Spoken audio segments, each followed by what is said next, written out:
Bonjour à tous et bienvenue pour une nouvelle vidéo sur les humeurs de Kiladra. Aujourd'hui, je vais vous parler de mon book haul du mois de janvier 2016. Je vais pas vraiment vous faire l'historique des livres que j'ai achetés entre septembre et maintenant. Tout simplement parce que j'en ai acheté trop, j'ai pas été régulièrement en vidéo. Du coup, ça ferait une vidéo beaucoup trop longue si je devais vous parler de tous mes achats depuis septembre. Donc tout simplement, on va repartir du bon pied pour 2017 et je vais vous présenter ce que j'ai acheté ce mois de janvier. Alors ce mois de janvier a été divisé en deux gros achats, on peut dire ça comme ça. D'abord j'ai reçu des chèques culture de mon ancien employeur, donc j'ai été me faire plaisir, notamment sur les livres. Et j'ai aussi commandé 10 livres d'occasion à une personne sur le site deuxièmemain.be. Donc je vais vous présenter d'abord mes achats et ensuite mes achats d'occasion. Alors pour ce qui est de mes achats, je vais passer assez rapidement dessus en fait, puisque j'ai acheté des tomes pour compléter des séries que je n'ai pas toujours commencé, mais dont je suis à peu près sûre que j'aurais envie de lire la suite. Bon voilà, je suis une acheteuse compulsive, si vous ne l'avez pas encore compris, voilà, comme ça c'est dit. Donc oui, j'achète des tomes suivants sans avoir forcément lu le tome 1. Que voulez-vous? Parmi mes achats, il y avait donc le tome 3 de Dark Elite, Coup du sort de Chloé Mail, donc je n'ai toujours pas lu les deux premiers. Il y avait aussi les tomes 2 et 3 de la série de Philippe Pullman, À la croisée des mondes. En fait, je me suis racheté le tome 1 pour le Cold Winter Challenge. Je n'ai finalement pas inclus cette lecture dans mon challenge, mais comme je sais que c'est une série que j'ai lue quand j'étais plus jeune, que j'ai vraiment adorée, j'avais très envie de la relire en entier, donc je me suis dit voilà, j'ai déjà le tome 1, faisons-nous plaisir, achetons les deux suivants. Donc les voici en édition, nouvelle édition folio.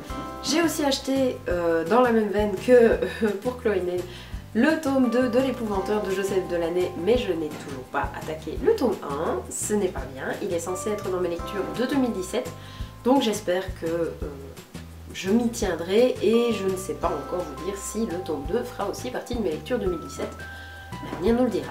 Enfin, mon dernier achat, et celui-là je vais vous en parler un petit peu plus puisque ce n'est pas une suite d'une série, c'est La bibliothèque des cœurs cabossés de Katharina Bivald. Donc dans ce roman, que je n'ai pas encore commencé, je l'ai simplement acheté, nous allons suivre Sarah qui a 28 ans, qui est suédoise et qui est fan de livres. Très timide, très petit rat de bibliothèque renfermé, qui va correspondre avec Amy, qui est une dame plus âgée, cultivée de l'Iowa, donc aux États-Unis. Et quand Sarah va perdre son emploi, pour s'en remettre, Amy va lui proposer de venir passer des vacances chez elle, en Iowa. Le problème, c'est que quand Sarah arrive sur place, Amy est décédée entre-temps, et donc elle est un peu déstabilisée, mais elle va quand même décider de rester quelque temps à Brokenville. Je pense que cette lecture va pas mal me plaire, ça a l'air de très bien partir sur une petite histoire un peu doudou, un peu chaleureuse comme ça, où la petite suédoise, via son amour des livres, va réveiller un peu cette petite communauté de l'Iowa. Donc voilà, j'en attends beaucoup et je pense que je la lirai dans pas trop longtemps. Pour la suite, je vais donc vous parler des livres que j'ai achetés d'occasion en box, en pack, je ne sais pas trop comment le dire, mais en tout cas la personne qui me les a vendus a visiblement des goûts littéraires qui se rapprochent des miens puisque je lui ai acheté 10 livres à la fois. Dans ces 10 livres, c'est énorme allez-vous me dire, ça s'explique déjà par le fait que la moitié de ces livres sont les 5 tomes de 4 filles et un jean. Je n'ai jamais lu la saga, je ne la connaissais pas vraiment quand j'étais ado, j'ai vu les 2 premiers films, mais je n'ai su qu'après avoir vu les films que en fait ça s'était tiré d'une série de romans. Donc je me suis dit que j'allais quand même rattraper cette lacune littéraire, et donc j'ai acheté les 5 tomes dans la même édition, ce qui est merveilleux pour moi, à cette personne, et donc c'est cette édition, du coup on voit les petites jambes qui se promènent.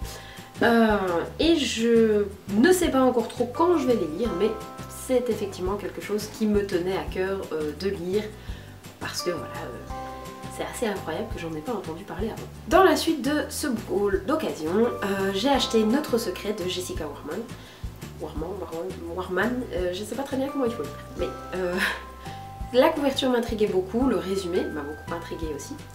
Donc en fait dans cette histoire on va suivre Alice et Rachel qui sont des jumelles parfaitement identiques qui ont vraiment un lien très fort en tant que jumelles, et qui de temps en temps s'amusent à échanger leurs identités comme on l'a déjà vu dans d'autres œuvres. Le problème c'est que lors d'une fête foraine, Rachel va disparaître. Alice est morte d'inquiétude, elle va voir apparemment petit à petit des blessures apparaître sur son propre corps, et surtout le gros problème c'est que tout le monde pense que c'est Alice qui a disparu et pas Rachel. Ensuite on continue avec Qui est Mara Dyer de Michelle Hodkin. Donc Mara Dyer est une jeune fille de 16 ans qui va se réveiller après un accident dans lequel 3 de ses meilleurs amis ont péri, et elle n'a aucun souvenir de cet accident. Sa famille va déménager pour essayer de lui faire prendre un nouveau départ, mais elle est continuellement hantée par des visions de l'accident. Elle a l'impression de revoir ses amis et même de sentir la mort d'autres personnes.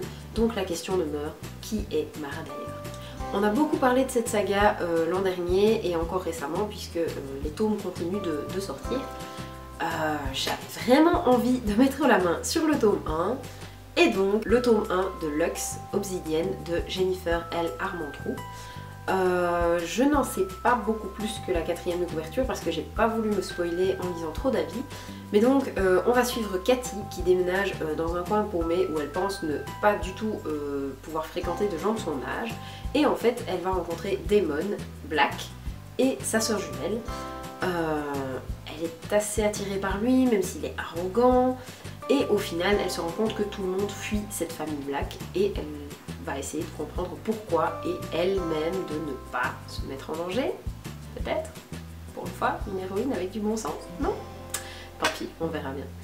Mais en tout cas, tout le monde m'en a fait de grandes éloges, donc même si la 4e de couverture à la base me semblait un peu cliché, un peu vu et revu, voilà, j'en attends pas mal puisque apparemment c'est une lecture qui a plu à des lecteurs mordus et chevronnés qui ont déjà lu un peu tout. Donc je me dis que si ça a pu les surprendre, ça me surprendra aussi. Ensuite, j'ai pris le tome 1 de la saga Waterfire, Deep Blue de Jennifer Donnelly. C'est en fait une saga où on parle de sirènes et je trouve que c'est une créature fantastique qu'on ne voit pas assez dans les romans. Voilà, un appel à tous les auteurs là dehors. Écrivez sur les sirènes, trouvez-nous de nouveaux personnages. Oui, les vampires, les loups-garous, tout ça c'est très bien, mais au bout d'un moment, quand ça change un peu, ça fait du bien aussi. Donc, dans cette saga, nous allons suivre Seraphina, qui est une princesse sirène, qui est censée se marier.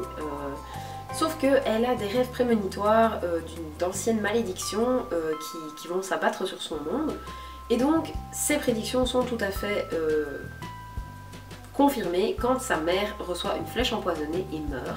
Elle va donc partir avec 5 autres sirènes pour essayer de conjurer la malédiction, de sauver son monde et peut-être le nôtre aussi. On n'en sait pas plus, c'est ce que nous raconte la 4e de couverture. Enfin, je termine ce book haul avec Les ailes d'émeraude d'Alexiane de Lys. C'est un livre dont on m'a aussi dit beaucoup de bien, donc voilà, ce book haul est en fait plein de promesses qui, je l'espère, seront tenues. On va suivre ici Cassiopée qui, à 18 ans, est contrainte de quitter l'orphelinat où elle vit depuis que sa mère est morte. Elle se retrouve livrée à elle-même dans une ville hostile, elle va même se faire agresser, mais elle sera sauvée par un jeune homme, Gabriel. En fait, le hasard n'a pas du tout mis Gabriel sur sa route, il va lui apprendre que sa véritable nature est qu'elle est une myrme. C'est bien ça? Oui, une myrme. J'espère que je le prononce correctement. Donc, elle appartient à un peuple ailé avec des pouvoirs sensoriels hors du commun. Donc, sans attache, sans repère, elle va complètement se jeter dans ce nouveau monde qui s'offre à elle pour essayer de percer les mystères de son passé. Voilà, ça conclut donc mes achats du mois de janvier 2017. J'ai été un peu sage, peut-être, je ne sais pas. On verra en tout cas comment je m'en sors. J'essaie de prendre de bonnes résolutions pour essayer de lire plus vite que ce que je ne remplis ma palle.